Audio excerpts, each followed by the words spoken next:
నిన్న తెలుగుదేశం పార్టీ కేంద్ర కార్యాలయంలో పార్లమెంటు స్థాయి కమిటీలకు సంబంధించినటువంటి వర్క్షాప్నైతే నిన్న నారా లోకేష్ అయితే ప్రారంభించారు. ఈ సందర్భంగా కొన్ని వ్యాఖ్యలు అయితే చేయడం జరిగింది. అప్పట్లో ఎన్టీ రామారావు గారు పార్టీని పెట్టిన సమయంలో యువరక్తంతో ఆ పార్టీని అయితే నింపారు. మరొకసారి యువరక్తంతో తెలుగుదేశం పార్టీని నింపాల్సిన అవసరం వచ్చింది. సో అందుకనే సమూల మార్పుల కోసం ఆ ప్రయత్నం చేస్తున్నానని ఒక ఉదాహరణ కూడా చెప్పారు. గతంలో జిల్లా స్థాయి కమిటీలు ఉండేవి. సో వాటి స్థానంలో పార్లమెంటు స్థాయి కమిటీలను అంటే 25 పార్లమెంట్లకు 25 అధ్యక్షులను కార్యదర్శులతో పాటు ప్రతి పార్లమెంటులో కూడా 40 మంది సభ్యులతో ఒక జంబో టీంని అయితే ఏర్పాటు చేశారు. సో ఈ మార్పు తీసుకురావడానికి నారా లోకేష్ గారికి 18 నెలల సమయం పట్టింది. సో స్వయంగా ఆయనే చెప్పారు, అంటే పార్టీలో ఒక మార్పు తీసుకురావడానికి నాకు 18 నెలల సమయం పట్టింది. ఆ పొలిట్ బ్యూరోలో దీనికోసం నేను చాలా గట్టిగా పోరాడాను. 83% మందికి నూతన వ్యక్తులకే ఈరోజు బాధ్యతలు అప్పగించాము. అటు సీనియర్లు ఇటు జూనియర్లు ఇద్దరిని కూడా సమానంగా ప్రాధాన్యం ఇస్తూ సీనియర్ల అనుభవాలతో జూనియర్లు ఉత్సాహంగా పనిచేసి పార్టీని బలోపేతం చేయాలని చెప్పి నిన్న లోకేష్ గారు అయితే మాట్లాడారు. ఈ సందర్భంగా కొన్ని పొలిటికల్ వ్యాఖ్యలు కూడా చేశారు. ఏంటంటే జనసేన టీడీపీ బీజేపీ మధ్య విద్వేషాలు సృష్టించి లేనిపోని కలహాలు సృష్టించి వారి మధ్య విభేదాలు తీసుకువచ్చి జగన్ లబ్ధి పొందాలని ప్రయత్నం చేస్తున్నాడు. సో అలాంటి వాటికి ఎవరు కూడా అవకాశం ఇవ్వద్దు. సో ఈ కూటమికి ఎప్పటికీ విడాకులు అనేవి ఉండవు. ఒక 15 ఏళ్ల పాటు ఖచ్చితంగా కలిసి పని చేస్తాం. రాష్ట్ర అభివృద్ధి ప్రధాన ధ్యేయంగా ముందుకెళ్తున్నాం. అటు పవన్ కళ్యాణ్ గారి ఉద్దేశం కానీ ఇటు చంద్రబాబు గారి ఉద్దేశం కానీ అంతిమంగా రాష్ట్రాన్ని అభివృద్ధి చేయాలి. జగన్ అరాచక పాలనను మరొకసారి రానివ్వద్దు అనే లక్ష్యంతోనే వాళ్ళు పనిచేస్తున్నారు. అదే స్ఫూర్తితో మనం కూడా పనిచేయాలి. ఎట్టి పరిస్థితుల్లో కూటమికి విడాకులు అనేవి లేవు. సో అలా ప్రయత్నం చేసిన వాళ్ళందరి ప్రయత్నాలు విఫల ప్రయత్నాలే. కానీ మనందరం ఎల్లవేళలా అప్రమత్తంగా ఉండాలని చెప్పి నిన్న లోకేష్ గారు అయితే చెప్పడం జరిగింది. సో మొట్టమొదటిసారిగా ఏర్పాటు చేసినటువంటి ఏదైతే ఈ పార్లమెంటు స్థాయి వర్క్షాప్ ఉందో, సో దీనికి సంబంధించి కీలక ఉపన్యాసం రాష్ట్ర అధ్యక్షుడు పల్లా శ్రీనివాస్తో కలిసి నిన్న లోకేష్ గారు అయితే చేయడం జరిగింది. సో ఒక రకంగా వైసీపీ పార్టీ 2019 నుంచి 24 వరకు సాగించినటువంటి ఒక దాష్టిక పాలన, అంటే రాష్ట్రం రావణ కాష్టంగా మారిందంటాం. సో అలాంటి సమయంలోనే కార్యకర్తలు అండగా నిలబడి ఈరోజు పార్టీని నిలబెట్టారు.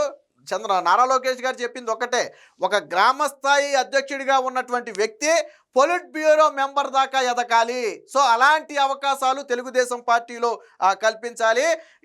మన పార్టీలో కార్యకర్తలే అధినాయకులు. వాస్తవానికి ఇది వాస్తవం. ఎందుకంటే మీరు ఇతర పార్టీలు చూస్తే వాళ్ళ అధ్యక్షుడు ఏది చెప్తే దానికి భజన చేసే బ్యాచ్ ఉంటుంది. కానీ ఇక్కడ తెలుగుదేశం పార్టీలో తప్పు అయితే చేసిన వ్యక్తి చంద్రబాబు అయినా లోకేష్ అయినా పార్టీలో ఖండిస్తారు. అంటే అలాంటి ఎగ్జాంపుల్ చాలా ఉన్నాయి. సో ఇప్పుడు సందర్భం కాదు కాబట్టి మనం కొన్ని చెప్పట్లేదు. కానీ అంటే తెలుగుదేశం పార్టీ అంటే అభిమానం వచ్చినప్పుడు భుజాల మీద పెట్టుకుంటారు. పార్టీ గాడి తప్పుతుంది అనుకుంటే బహిరంగంగానే హెచ్చరిస్తారు. ఇక్కడ తెలుగుదేశం పార్టీ గొప్పతనం ఏంటంటే చంద్రబాబు నారా లోకేష్ కూడా ఆ హెచ్చరికలను పరిగణలోకి తీసుకుంటారు. పార్టీ కార్యకర్తలు ఏదైనా ఒక విషయం మీద ఇది వద్దు ఇది చెయ్యొద్దు అని పార్టీ కార్యకర్తలు గట్టిగా డిమాండ్ చేస్తే దాని జోలికి చంద్రబాబు గారు కానీ నారా లోకేష్ గారు కానీ ఎవరు వెళ్ళరు. ఈ పరిస్థితి వేరే పార్టీలో ఉండదు. ఫర్ ఎగ్జాంపుల్ జగన్ను తీసుకోండి. జగన్ నందంటే నంది, పంది అంటే పంది. అది తప్పు ఇది ఒప్పు అని చెప్పే స్వతంత్రత కానీ వినే ఓపిక కానీ వినే వ్యక్తిత్వం కానీ జగన్మోహన్ రెడ్డికి లేదు. చెప్పే ధైర్యం కార్యకర్తలు లేదు. కానీ తెలుగుదేశం పార్టీ కార్యకర్తలు స్వయంగా ఎదురుగుండా ఫేస్ టు ఫేస్ చంద్రబాబు గారితో మాట్లాడినా సార్ ఇది తప్పు అని ధైర్యంగా చెప్తారు. దాన్ని చంద్రబాబు గారు అంతే ధైర్యంగా తీసుకుంటారు. అంతే తప్ప నువ్వెవడు నాకు చెప్పడానికి అలా అంటే ఇన్ని రోజులు పార్టీ నిలబడేది కాదు. సో తెలుగుదేశం పార్టీలో ఆ స్వతంత్రత అనేది ఉంది. ఖచ్చితంగా పార్టీ కార్యకర్తల నిర్ణయానికి తెలుగుదేశం పార్టీ ప్రాధాన్యత ఇస్తుంది. 100కు 100% కార్యకర్తల సంతృప్తే తెలుగుదేశం పార్టీ ప్రధాన లక్ష్యం. ఎక్కడైనా చిన్న చిన్న సమస్యలో లేకపోతే ఇంకోటో ఉండొచ్చు, 100% సంతృప్తిగా ఉన్నారని మనం చెప్పలేం. కానీ బట్ పార్టీ అంతిమ లక్ష్యం మాత్రం అదే. ముఖ్యంగా నారా లోకేష్ సో 2019 నుంచి 24 మధ్య వైసీపీ కార్యకర్తలను ఎంత ఇబ్బంది పెట్టిందో మనందరికీ తెలుసు. ఆయన మరి ఆ రోజు కార్యకర్తలు ధైర్యంగా నిలబడ్డారంటే ఎవరున్నారని నిలబడ్డారు? నారా లోకేష్. మా వెనక మా ముందు కూడా నారా లోకేషే ఉన్నాడు. సో మధ్యలోనే కార్యకర్తలు ఉన్నారు. ముందు లోకేష్ ఉన్నాడు, వెనక లోకేష్ ఉన్నాడు, మధ్యలోనే కార్యకర్తలు ఉన్నారు. కాబట్టే ధైర్యంగా ఆ రోజు లోకేష్ ఇచ్చిన భరోసాతోటే సోషల్ మీడియాలో జగన్మోహన్ రెడ్డి మీద యుద్ధం చేయగలిగారు. క్షేత్రస్థాయిలో జగన్మోహన్ రెడ్డి మీద యుద్ధం చేయగలిగారు. ఎందుకు చేయగలిగారంటే ఆ రోజు నారా లోకేష్ ఇచ్చినటువంటి ధైర్యం. సో నిన్న చెప్పింది కూడా అదే. 83% మందికి కొత్త వాళ్ళకి ఎందుకు ఇచ్చాము అంటే ఆ పార్టీని యువ రక్తంతో నింపాల్సిన అవసరం వచ్చింది. అలాగే కొత్త వారికి అవకాశాలు ఒకే పదవి గతంలో లోకేష్ గారు ఏదో చెప్పారు. ఒకే పదవిని 2 సార్లు కంటే ఎక్కువ చేపట్టొద్దు అనేది నా ఒక ఉద్దేశం అని చెప్పి, అంటే కార్యదర్శి పదవి కావచ్చు, అధ్యక్ష పదవి కావచ్చు, ఇంకోటి కావచ్చు, చేపట్టొద్దు అనేది తన ఉద్దేశం అని చెప్పి గతంలో తన నిర్ణయాన్ని కూడా లోకేష్ గారు చెప్పారు. సో దీనికి సంబంధించినటువంటి వార్త అయితే ఒకటి వచ్చింది, ఒకసారి చూద్దాం. కూటమికి విడాకులు లేవు, కలిసికట్టుగా ముందుకెళ్లాలి లోకేష్. అభివృద్ధి ఫలాలు అందరికీ అందాలంటే కూటమి ప్రభుత్వం 15 ఏళ్లు ఉండాలి. టీడీపీ, జనసేన, బీజేపీ మధ్య విభేదాల సృష్టికి వైసీపీ ప్రయత్నం.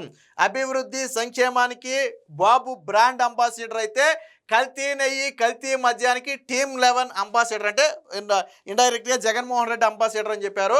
సో పార్లమెంటరీ కమిటీల వర్క్షాప్లో లోకేష్, సో ఇక్కడ చూడొచ్చు లోకేష్ మాట్లాడుతున్న సందర్భంగా మనం ఇక్కడ చూడొచ్చు.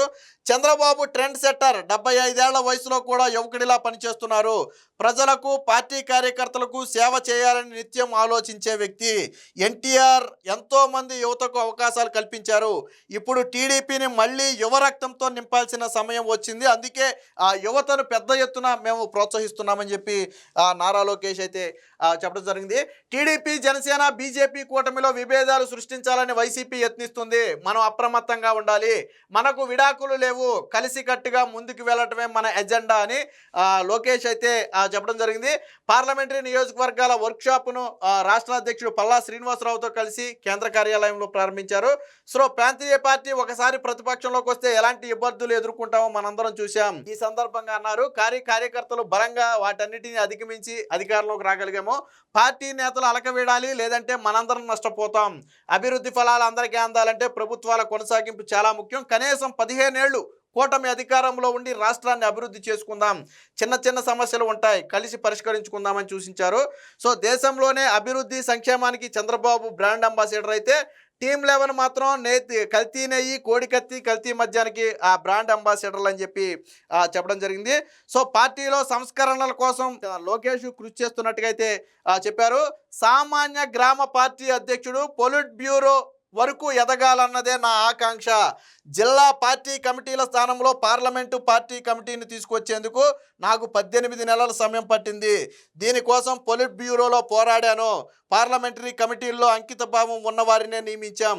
వీరిలో మొదటిసారి ఎన్నికైన వారు 83% మంది ఉన్నారు అని తెలిపారు. సీనియర్లు, జూనియర్లను సమానంగా గౌరవిస్తామని చంద్రబాబు ఆలోచనలు ఎప్పుడు ఒక దశాబ్దం ముందే ఉంటాయన్నారు. సో ఇది మొత్తంగా చేసినటువంటి ఆహ్వానం. ఇక లోకేష్ గారు నిన్న ఉదయం 8 గంటలకు వచ్చి దాదాపుగా సాయంత్రం రాత్రి 8 గంటల వరకు కూడా నిన్న మంగళగిరి పార్టీ ఆఫీసులో, అంటే దాదాపుగా 12 గంటల పాటు నిన్న లోకేష్ గారు కార్యకర్తలతో అయితే గడపడం జరిగింది. విచిత్రం ఏంటంటే 25 పార్లమెంట్లకు సంబంధించినటువంటి అధ్యక్షులు, ప్రధాన కార్యదర్శులతో పాటు 40 మంది చొప్పున హాజరయ్యారు. వీరందరికీ కూడా స్వయంగా అక్కడ నిలబడి నారా లోకేష్ ఆహ్వానం పలికారు. ప్రతి ఒక్కరి భుజం మీద చేసి ఎలా ఉన్నావని పలకరించారు. తెలిసిన వ్యక్తి కావచ్చు, తెలియని వ్యక్తి కావచ్చు. అంటే అధ్యక్షుడు, ప్రధాన కార్యదర్శితో పాటు 25 నియోజకవర్గాల నుంచి వచ్చిన 40 మందిని కూడా నారా లోకేష్ గుమ్మం వద్ద నిలబడి వారికి ఆహ్వానం పలికి వారందరికీ షేక్ హ్యాండ్ ఇచ్చి పలకరించి లోనకు పంపారు.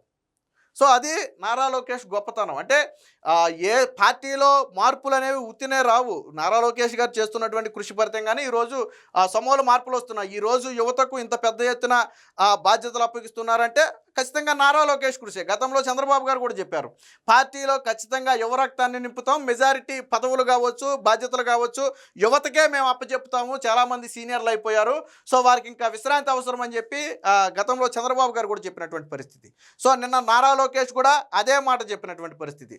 సో మొత్తంగా పార్టీలో ఒక నూతనోత్సాహం, అంటే పార్టీలో గెలిచి 2 సంవత్సరాలు అయినప్పటికీ ఏదో ఒక చోట అసంతృప్తి, నిరాశ ఉన్నప్పటికీ కూడా వాటిని కూడా తొలగించేందుకు తెలుగుదేశం పార్టీ కావచ్చు, నారా లోకేష్ కావచ్చు తీవ్ర స్థాయిలో కృషి చేస్తున్నారు. ముఖ్యంగా పొత్తు ధర్మానికి ఎక్కడా విఘాతం కలగకుండా, అలాగే జగన్మోహన్ రెడ్డి పండ్లే కుళ్ళు కుతంత్రాలకు ధీటుగా కూటమి ప్రభుత్వాన్ని సమైక్యంగా ముందుకు నడపడంలో నారా లోకేష్ కూడా ఒక కీలక పాత్ర అని చెప్పొచ్చు. సో మొత్తంగా కార్యకర్తలే అధినేతలు. చంద్రబాబు గారు ఒక్కరే మనకి ఇది కాదు.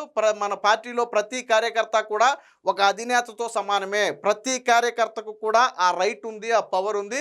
సో తెలుగుదేశం పార్టీ ఇది నాదో, చంద్రబాబు గారిదో లేదా ఇంకో వ్యక్తితో కాదు. నిన్న లోకేష్ గారు ఇంకో మాట కూడా చెప్పారు. వ్యక్తులు అనేవాళ్ళు ముఖ్యం కాదు. ఈరోజు ఉంటారు, రేపు ఉండరు. కానీ పార్టీ అనేది శాశ్వతం. సో ఈరోజు ఆ స్థానంలో ఇంకొక వ్యక్తి రావచ్చు. కాబట్టి పార్టీ అనేది శాశ్వతం. అలాంటి పార్టీకి మనందరం కూడా కలిసికట్టుగా కాపాడుకోవాల్సిన ఆ బాధ్యత మనందరం మీద కూడా ఉందని చెప్పారు. సో ఏదేమైనా మొత్తంగా పార్టీ కార్యకర్తల్లో కావచ్చు, యువ నాయకుల్లో కావచ్చు, నారా లోకేష్ నిన్న వర్క్ షాప్ సందర్భంగా జోష్ నింపారని అయితే స్పష్టంగా చెప్పొచ్చు.